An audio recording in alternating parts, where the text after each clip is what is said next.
এটা হচ্ছে ভাই জান্নাত এবং এটা হচ্ছে কি জাহান্নাম। এই জিনিসের পার্থক্য আল্লাহ সুবহানাহু ওয়া তাআলা বলেছেন যে লা ইস্তাউই, সমান নয়, আসহাবুন নারি ওয়া আসহাবুল জান্নাহ, যারা জাহান্নামী এবং যারা জান্নাতি তারা এক না। ওয়াল্লাহি, তারা যদি কিয়ামতের মাঠে এক না হয় তারা এই দুনিয়াতেও এক হবে। এটা কখনোই হতে পারে না যে একজন জাহান্নামীর চলাফেরা, একজন জাহান্নামীর জীবন যাপন, একজন জাহান্নামীর স্বপ্ন আর একজন জান্নাতীর চলাফেরা, একজন জান্নাতীর স্বপ্ন, একজন জান্নাতীর ক্যারিয়ার, দুটোই এক, অথচ তারা একজন জান্নাতি একজন জাহান্নামী। ইম্পসিবল। যদি তারা দুনিয়া কিয়ামতের মাঠে তখন তারা এক নয়, তারা এই দুনিয়াতেও এক, তারা এই দুনিয়াতেও এক। নিশ্চয়ই তাদের মধ্যে পার্থক্য আছে। পার্থক্য আছে তাদের ঈমান, পার্থক্য আছে তাদের আকীদা, পার্থক্য আছে তাদের চলাফেরা, তাদের প্রত্যেকটা কাজ তারা আল্লাহ এবং তার রাসূলের সন্তুষ্টি, আল্লাহ সুবহানাহু ওয়া তাআলার দেখানো পথে চলে, আল্লাহর সন্তুষ্টির জন্য চলে এবং রাসূল সাল্লাল্লাহু আলাইহি ওয়াসাল্লাম যা দিয়েছেন সে তাকেই সন্তুষ্ট। এর বাইরে সে কোনো পথ খুঁজে না নিজের দুনিয়াকে কামানোর জন্য, নিজের খোয়াহিশকে মিটানোর জন্য, নিজের এশ ও আরামের জন্য। মুসলিম সমাজে আমরা যে জন্মগত মুসলিম, সেখানে আমাদের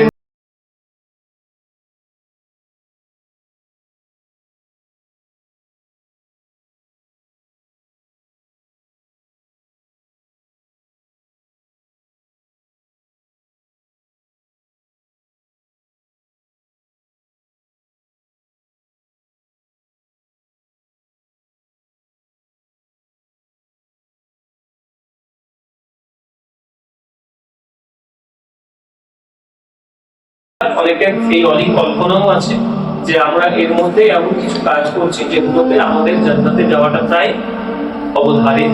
এটা আমরা অনেকে ধরে ফেলেছি, কিন্তু বাস্তবতা আমরা এর দুটি সূরাতুল হাদীদ এবং সূরাতুল হাদীদের কিছু আয়াত এবং সূরাতুল হুজরাতের কিছু আয়াত থেকে আমরা স্পষ্ট করার চেষ্টা করেছিলাম যে আসলে বিষয়গুলো এরকম না। আল্লাহ এবং তার রাসূলের কথা অনুযায়ী আমরা জন্মগত মুসলিম হতে খুব একটা ফায়দা নেই, তবে একটা অপরচুনিটি আছে। অপরচুনিটি হচ্ছে এটাই যে আল্লাহ সুবহানাহু ওয়া তাআলা আমাদেরকে মুসলিম ঘরে জন্ম দিয়েছেন, এজন্য ইসলাম পালন করাটা আমাদের জন্য কি খুবই সহজ। তো এখন বিষয় হচ্ছে যে আজকে আমরা আমাদের জীবন নিয়ে ইনশাআল্লাহ তাআলা হয়তো পরেও আমরা দু একটি খুতবা জিন্দেগি, এই যে হায়াত দুনিয়া, এই যে দুনিয়ার জীবন, এই বিষয়টা নিয়ে আল্লাহ কি বলছেন এটা আমরা দেখব। কারণ আমরা সকলেই জানি, বারবার বলছি আমি, যে আমি যে সমস্ত কথা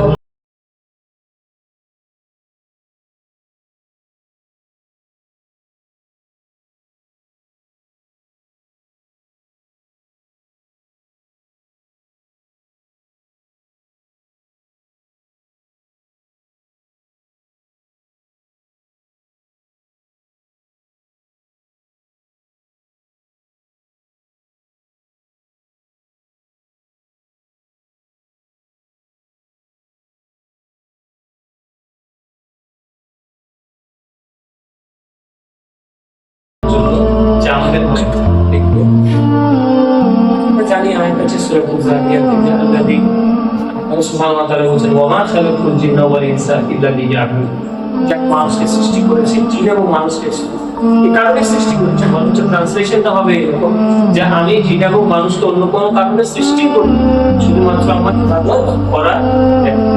এই সমস্ত আয়াতগুলো বহুল প্রচলিত, আমরা অনেকেই শুনি, কিন্তু শুনে শুনে আমাদের অবস্থা এমন হয়েছে যে শোনার জন্য আর কোনো আমাদের উপরে কি নেই, প্রভাব। তো আমাদের আসলে উচিত একটু থমকে দাঁড়ানো, নিজের জীবন সম্বন্ধে চিন্তা ভাবনা। আমরা অনেকেই এখনো ছোট আছি, জাস্ট আমাদের মানে ছোটবেলা থেকে জাস্ট যৌবনে পদার্পণ করেছি। আমরা অনেকেই আছি যারা 40 কিংবা 40-এর কাছাকাছি, আমাদের মধ্যে অনেকেই আছে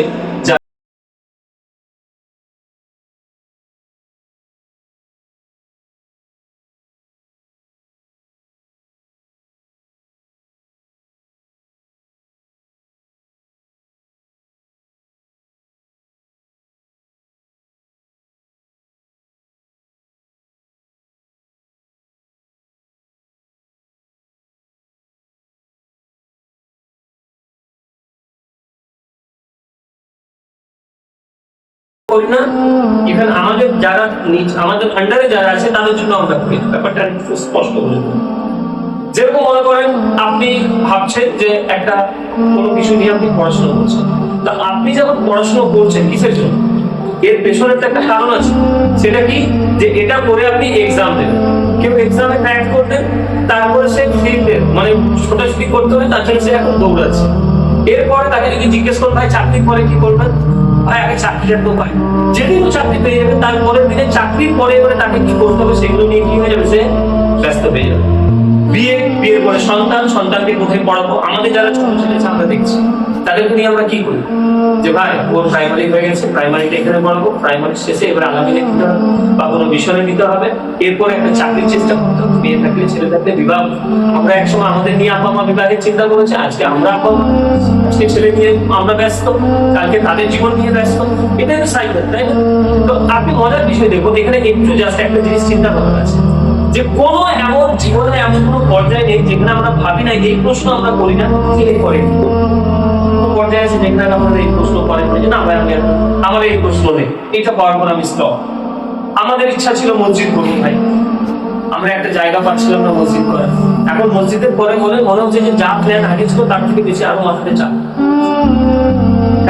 আর তখন কি মনে হতো যে একটা করতে সবাই করে এগুলো খালাস, কিন্তু তাই হচ্ছে কি এটা হচ্ছে কি দুনিয়া। তো মজার বিষয়, এই প্রশ্ন অনেক জনের কাছে থেমে যায় মৃত্যুর কাছে।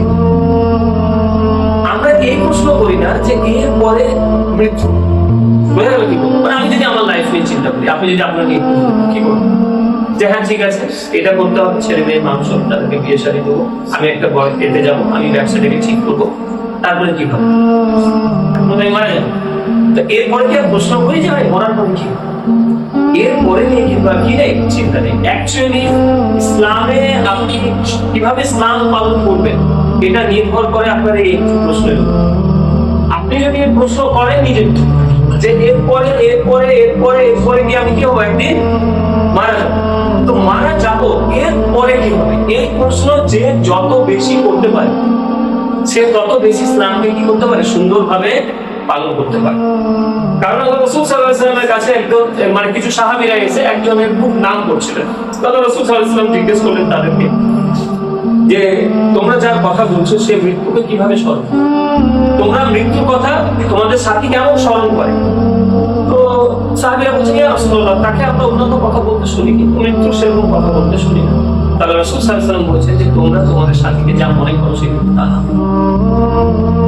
এখান থেকে কি বুঝবো যে একটা মানুষ কতটা বিচক্ষণ, একটা মানুষ কতটা বুদ্ধিমত্তার পরিচয় দিচ্ছে, এটা জানা যায় কোথা থেকে, যে সে মৃত্যুকে কতখানি চিন্তা ভাবনা, তার চিন্তাতে মৃত্যু কতখানি আছে।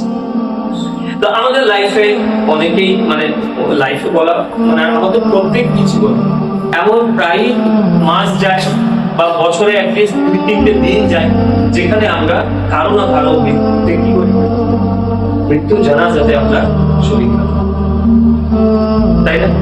বিগত 1 মাসের মধ্যে আমরা হয়তো 4-5টা অলরেডি জানাজা দিতাম। প্রত্যেক জানাজাতে দেখবেন যে একটি আয়াতের অংশ ধরেই শোনানো, এবং সাহেবের কাছে টাইম থাকে না, এবং সেটা সেই জায়গাও নয় যে আমরা বিস্তারিত সেই বিষয়টা সম্বন্ধে কি করবো, সেই জায়গাতে সেই বিষয়ে কথা বলা হবে। তো আম মানুষ যারা আমাদের এখানে মানে আমাদের দৈন্যতা হচ্ছে এটা, আমাদের মানে কি বলবো যে আমাদের দুর্ভাগ্য বলতে পারেন, আমাদের গাফিলতিও বলতে পারে, যে আমরা আকস্মিক ভাবে কোরআনের 2-1টা যা শুনি সেটাই আমাদের শুনি, এর পরে যে কি আছে সেগুলো নিয়ে আমরা চিন্তা করি। তো আমার মনে হয় যে আম মানুষ সব থেকে বেশি যে আয়াতটা শুনে থাকে সেটা হচ্ছে আয়াতের অ্যাকচুয়ালি একটা অংশ, সেটা কি কুল্লু নাফসিন বিমা কাসাবাত। প্রত্যেকটা জানাজাতে প্রত্যেকটা মানুষ যে হয়তো যে সালাত আদায় করে, আমাদের সমাজে এমন কিছু প্রচলন আছে যে কেউ 5 ওয়াক্ত সালাত আদায় করে না, জুম্মাও পড়ে না, যে এমন অবস্থা যে হয়তো 5 ওয়াক্ত সালাত আদায় করি না কিন্তু আমার কাছে জানাজার নামাজটা কি খুবই গুরুত্বপূর্ণ। অথচ আমরা জানি যে জানাজার সালাত হচ্ছে কি আমাদের কিফায়া। কিছু মানুষ যদি জানাজা পড়ে নেয় তাহলে বাকি মানুষদের উপর আর গুনাহ থাকে, তবে হ্যাঁ পড়াটা অবশ্যই সওয়াবের কাজ এবং প্রচুর নেকি রয়েছে। তারপরে আমরা ওই জানাজাতে যাই, এবং সেখানে একটা আয়াতের অংশ শুনি এবং প্রত্যেকের প্রায় মুখস্থ, সেটা হচ্ছে এই যে কুল্লু নাফসিন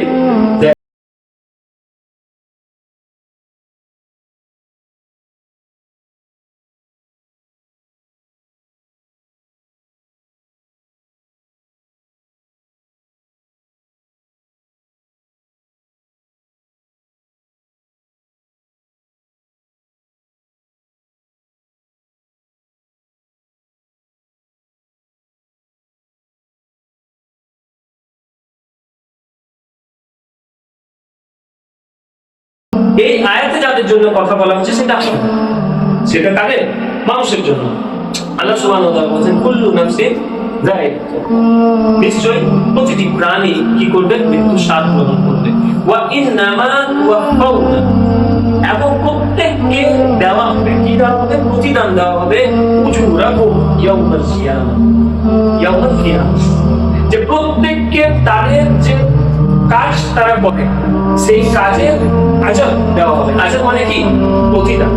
তাদেরকে সেই কাজের প্রতিদান দেওয়া হবে। এখানে বুঝতে হবে জানা সুবহানাল্লাহ মৃত্যুর পরে একটা আয়াতে কি বর্ণনা করেছেন? পুরো জিন্দেগি বর্ণিত হয়েছে। আল্লাহ সুবহানাল্লাহ বর্ণনা করেছেন যে ওয়া ইন্নামা মানে অনেকে শুধু বলে নিজে নিশ্চয়ই, কিন্তু অ্যাকচুয়ালি ইন্নামা মানে নিশ্চয়ই না। ইন্নামা অর্থ হচ্ছে শুধু মাত্র বা প্রকৃতপক্ষে। আল্লাহ সুবহানাল্লাহ বলেন এই যে মৃত্যু, এটা শেষ। প্রকৃতপক্ষে এরপরে কি হবে? এরপরে যেটা সেটা হচ্ছে যে তাদেরকে পূর্ণ প্রতিদান দেওয়া হবে। উজুরাহুম ইয়াউমাল কিয়ামা, কিয়ামতের মাঠে পূর্ণ প্রতিদান তাদেরকে দেওয়া হবে। এবার দেখুন, লং স্টোরি শর্ট, আল্লাহ সুবহানাহু ওয়া তাআলা বলেন ফামান যুজিহা, যাকে আগুন থেকে বাঁচিয়ে নেওয়া হলো, ওয়া উদখিলাল জান্নাহ, এবং যাকে জান্নাতে প্রবেশ করানো হলো, ফাকাদ ফাজ, সে কি? সে সফল। আল্লাহ সুবহানাহু ওয়া তাআলা প্রথমে মৃত্যুর কথা বললেন, তারপরে প্রতিদানের কথা বলছেন, এখন কিসের কথা বলছেন? যে এই যে তোমরা প্রত্যেকেই মৃত্যুবরণ করলে, এরপরে তোমরা প্রত্যেকের রেজাল্ট অনুযায়ী, তোমাদের কর্ম অনুযায়ী তোমাদেরকে প্রতিফল দেওয়া হলো। কে সফল, কে বিফল? আল্লাহ সুবহানাহু ওয়া তাআলা খুব শর্টে বলে দিলেন যে ফামান যুজিহা, যাকে বাঁচিয়ে নেওয়া হলো, আনিন নার, আগুন থেকে, ওয়া উদখিলা, এবং প্রবেশ করানো হলো কোথায়? জান্নাত। জান্নাতে যাকে প্রবেশ করানো হলো, ফাকাদ ফাজ, সে কি হলো? সে হলো সফলতা। তারপর আল্লাহ সুবহানাহু ওয়া তাআলা বলেন ওয়া মান হায়াতুদ দুনিয়া ইল্লা মাতা', ওয়া মান হায়াতুদ দুনিয়া ইল্লা মাতা'উ, যে এই দুনিয়া হচ্ছে ধোঁকার সামগ্রী। আমরা খুব সহজে যে ট্রান্সলেশনটা করি সেটা হচ্ছে এই দুনিয়া হচ্ছে কি? ধোঁকার সামগ্রী।